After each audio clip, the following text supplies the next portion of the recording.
Hello guys, इस video के अंदर हम बात करेंगे आर्टिफिशियल और नेचुरल क्लासिफिकेशन सिस्टम के बारे में, दोनों में क्या क्या कमियां रही और बेसिकली बेंथम एंड हुकर और लिनियस के बारे में भी बात करेंगे। बेंथम एंड हुकर ने क्या गलतियां करी जब वो एंजियोस्पर्म्स और जिम्नोस्पर्म्स की फैमिलीज को डिजाइन कर रहे थे, तो ये सारी बातें हम देखेंगे।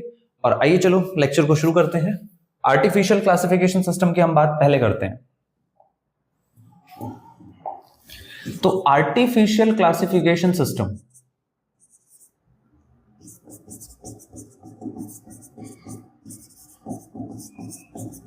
बहुत सारे लोगों ने इसको इस्तेमाल में लिया। बेसिकली इस क्लासिफिकेशन सिस्टम के अंदर क्या करते थे कि मॉर्फोलॉजिकल कैरेक्टर्स यानी एक्सटर्नल कैरेक्टर्स को ज्यादा वेटेज देते थे। उसके बाद में जब आर्टिफिशियल में लीनियस की एंट्री होती है तो लीनियस ने क्या किया कि मॉर्फोलॉजिकल कैरेक्टर के साथ में एक फ्लावर का कैरेक्टर भी इन्होंने इंट्रोड्यूस कर दिया। तो आओ जरा मॉर्फोलॉजिकल कैरेक्टर्स में कौन कौन से कैरेक्टर्स को ये देखते थे। क्या सारे मॉर्फोलॉजिकल कैरेक्टर्स को देखते थे? नहीं, मॉर्फोलॉजिकल कैरेक्टर्स में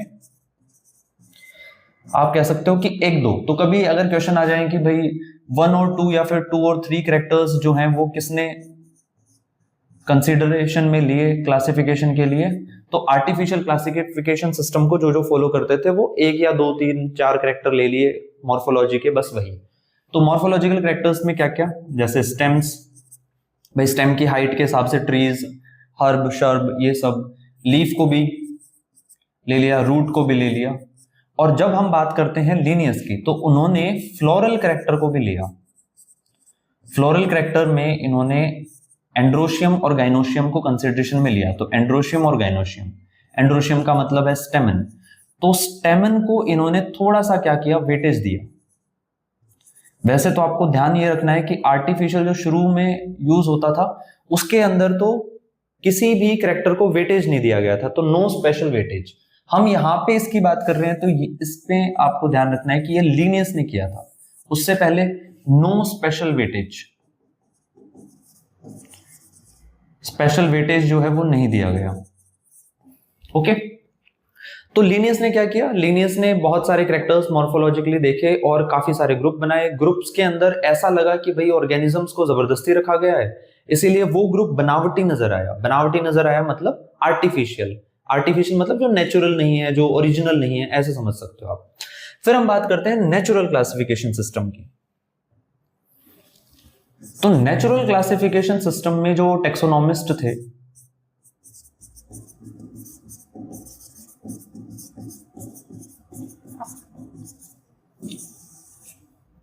इसमें मॉर्फोलॉजिकल कैरेक्टर्स तो लिए ही लिए,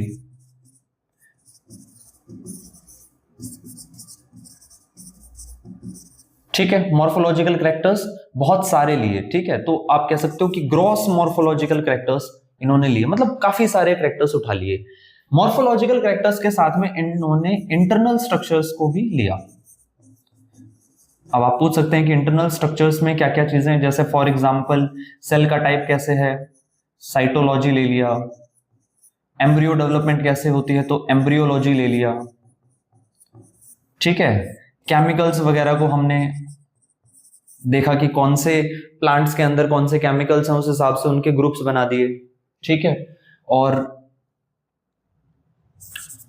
क्रोमोसोम का नंबर वगैरह जो है वो हमने देख लिया, क्रोमोसोम नंबर, हालांकि वो साइटोलॉजी में ही आ गया बेसिकली, ठीक है।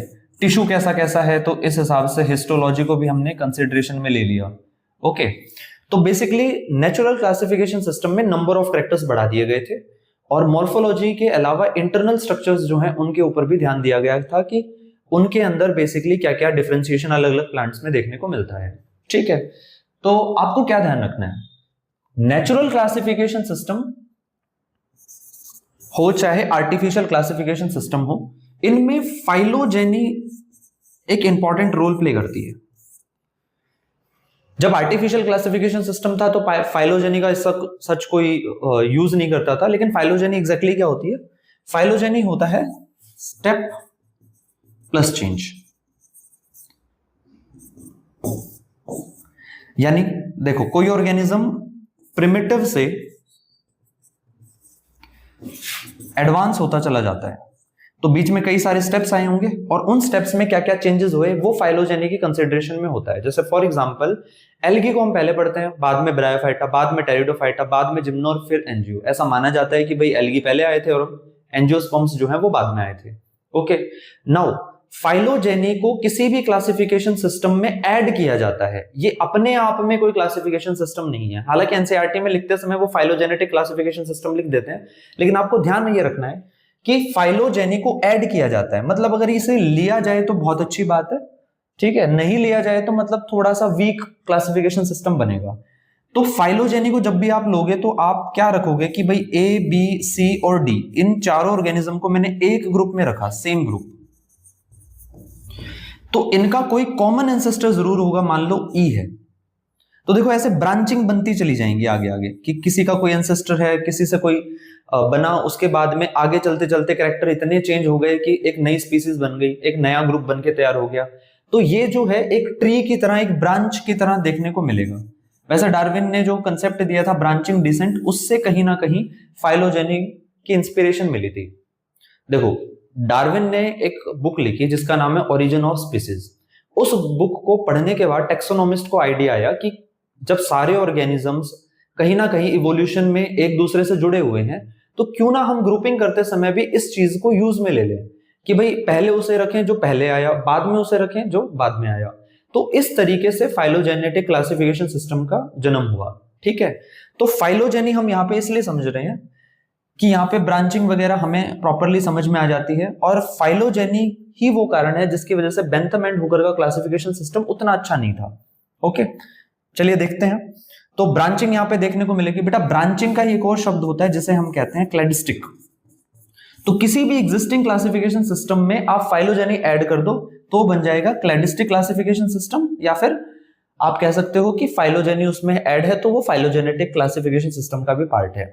मैं फिर से एक बार समराइज कर देता हूं। देखो कोई भी सिस्टम उठाओ, कैरेक्टर्स वगैरह देखो, कौन कौन से कैरेक्टर्स देखने हैं, ये सारी चीजें पहले से हैं कि ये कैरेक्टर्स देखने हैं।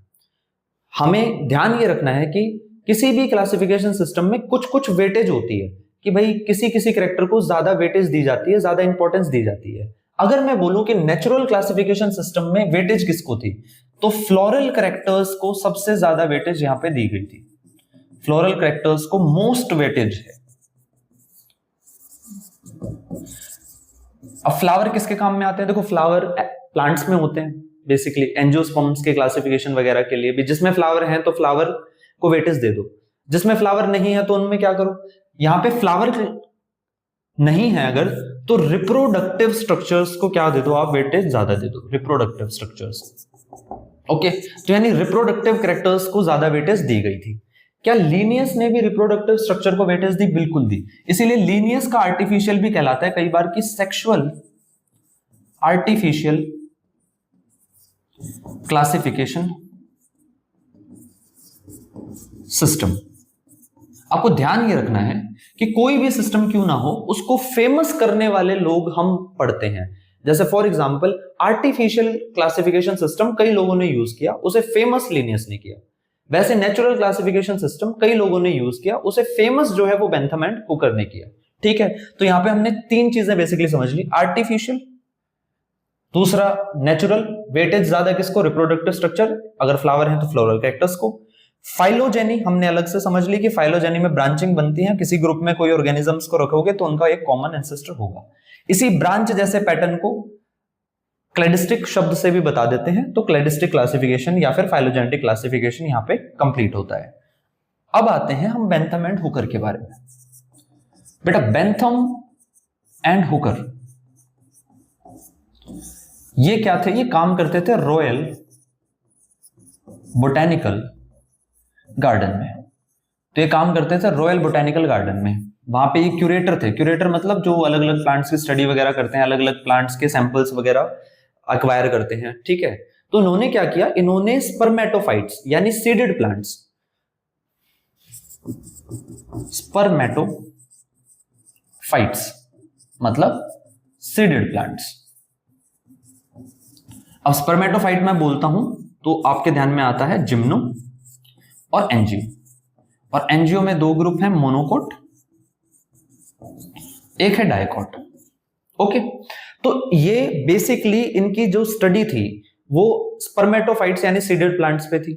ठीक है, अब बेसिकली आप ये कह सकते हो कि सारा का सारा प्लांट किंगडम थोड़ी ना किया था इन्होंने क्लासिफाई, बिल्कुल सही बात है, सारा का सारा प्लांट किंगडम इन्होंने क्लासिफाई किया भी नहीं, एल्गी, ब्रायोटेरिडो को छोड़ दिया। जिम्नो और एंजियो में इन्होंने छोटे से छोटे कैरेक्टर्स को पढ़ा, बहुत केयरफुल स्टडी करी, और उसके बाद में इन्होंने टोटल स्पर्मेटोफाइट्स यानी सीडेड प्लांट्स की 200 फैमिलीज बनाकर तैयार कर दी, 202 फैमिलीज बनाकर तैयार कर दी। इसमें से जिम्नोस्पर्म की जो फैमिलीज हैं वो काफी कम है, यानी 3 हैं। बाकी की जो बच गई 199 फैमिलीज वो एनजीओ की हैं। तो इसीलिए एनसीईआरटी जब लिखती है क्लासिफिकेशन सिस्टम में नेचुरल के जस्ट अगले वाली लाइन कि ऐसा ही सिस्टम जो है बेंथम एंड हुकर ने फ्लावरिंग प्लांट्स के लिए किया था। हालांकि फ्लावरिंग प्लांट्स यानी एंजियोस्पर्म की वहां पे उन्होंने लिखा है, लेकिन ओवरऑल आपको याद रखना है स्पर्मेटोफाइट्स यानी सीडेड प्लांट्स। ओके, चलिए बात करते हैं। तो टोटल जो फैमिलीज इन्होंने 202 बनाई। इन्होंने जब ग्रुपिंग वगैरह करी तो इनकी ग्रुपिंग का जो स्ट्रक्चर था वो ऐसा था कि इन्होंने जिम्नो रखा सबसे पहले, उसके बाद में इन्होंने रखा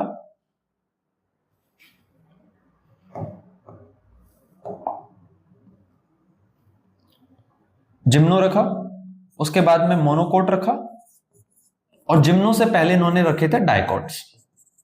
ठीक है, जिम्नो से पहले इन्होंने डाइकोट्स रखे।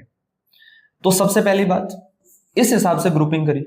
ओके, इन्होंने यहां पे मोनोकोट को बाद में और डाइकोट को पहले। ध्यान से अगर आप समझे तो आप अगर देखोगे तो आपको पता है कि जिम्नो पहले आए थे और सबसे लास्ट में मोनोकोट आए हैं। मोनोकोट क्या होता है? Most advance. तो इवोल्यूशन के हिसाब से अगर हम देखने बैठे या इवोल्यूशनरी रिलेशनशिप के हिसाब से बैठे तो डाइकोट को पहले रखना एक गलती थी। टेक्निकली जिम्नो पहले आना चाहिए था, लेकिन उन्होंने डाइकोट को पहले रखा, फिर जिम्नो और फिर मोनोकोट। ठीक है, तो सबसे बड़ी मिस्टेक जो बेंथम एंड हुकर ने की थी कि बेंथम एंड हुकर ने फाइलोजेनी को कंसिडरेशन में नहीं लिया। तो आपको ध्यान रखना है कि फाइलोजेनी यहां पे इन्होंने कंसिडर नहीं करी। इसीलिए बेंथम एंड हुकर का जो सिस्टम है ना वो है बिगेस्ट यानी सबसे बड़ा नॉन फाइलोजेनेटिक, जिसमें फाइलोजेनी कंसिडरेशन में नहीं है, नेचुरल क्लासिफिकेशन सिस्टम। ओके, तो biggest non phylogenetic natural classification system. क्या आज की डेट में बेंथम एंड हुकर की क्लासिफिकेशन को यूज करते हैं? देखो टेक्निकली तो फाइलोजेनी को कंसिडर नहीं किया, इस वजह से ये अच्छा सिस्टम वैसे नहीं है आज के स्टैंडर्ड के हिसाब से। लेकिन हर्बेरियम शीट वगैरह जो होती है, हर्बेरियम में जो शीट्स अरेंज होती हैं वो आज भी बेंथम एंड हुकर सिस्टम के हिसाब से अरेंज होती हैं। ठीक है, नॉन फाइलोजेनेटिक है। और इन्होंने किताब भी लिखी, बुक का नाम बहुत इंपॉर्टेंट है। बुक का नाम है जेनेरा प्लांटेरम। अब जिन्होंने लिनियस के बारे में पढ़ा है और उन्हें यह पता है कि लिनियस ने भी बुक्स लिखी थी, तो लिनियस ने भी जेनेरा प्लांटेरम नाम से बुक लिखी है। देखो एक ही टाइटल की बुक यानी एक ही नेम से अलग अलग ऑथर्स ने बुक लिखी है। लिनियस ने भी जेनेरा प्लांटेरम लिखी और बेंथम एंड हुकर ने भी जेनेरा प्लांटेरम। अगर क्वेश्चन ऐसे आता है कि जेनेरा प्लांटेरम वो बताओ जिसमें हम सीडेड प्लांट्स या फिर फ्लावरिंग प्लांट्स की ही बात करते हैं, तो आपका आंसर जो है वो बेंथम एंड हुकर जाएगा। ओके, नेक्स्ट बात, आज की डेट में अगर मैं क्लासिफिकेशन पढ़ना चाहूं, पहली बात तो बेंथम एंड हुकर का क्लासिफिकेशन सिस्टम मैं सिर्फ सीडेड प्लांट्स के लिए पढ़ सकता हूं, कंसिडरेशन में ले सकता हूं। पूरे प्लांट किंगडम के लिए अच्छा नहीं है, इन्होंने किया ही नहीं, तो पूरा प्लांट किंगडम इससे नहीं पढ़ा जा सकता। और अगर मैं ये कहूं कि वो कौन लोग थे जिन्होंने सबसे पहले फाइलोजेनी सीडेड प्लांट्स के लिए यूज करी, तो उनका नाम है ऑसवाल्ड एंड टिपो। तो अगर मैं बोलूं कि भाई बिगेस्ट फाइलोजेनेटिक यानी जिसमें फाइलोजेनेट जो जेनी है उसको भी यूज कर लिया हो, फाइलोजेनेटिक नेचुरल क्लासिफिकेशन सिस्टम को यूज किया या डेवलप किया, तो आपका आंसर जो है वो हो जाएगा 2 साइंटिस्ट, जिसमें से एक का नाम है ऑसवाल्ड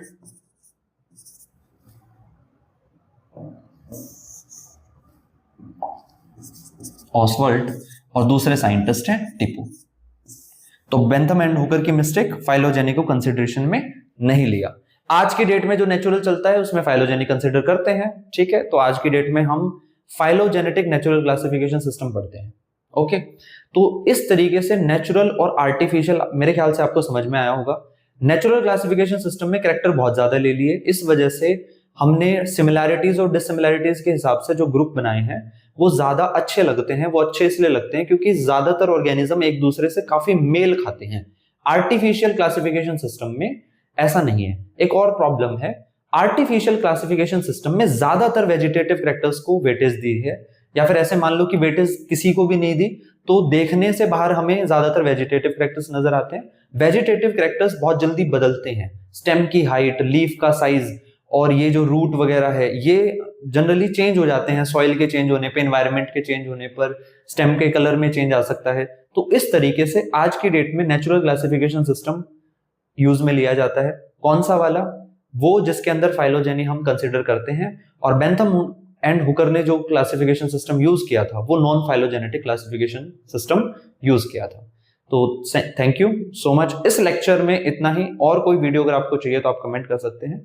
थैंक यू।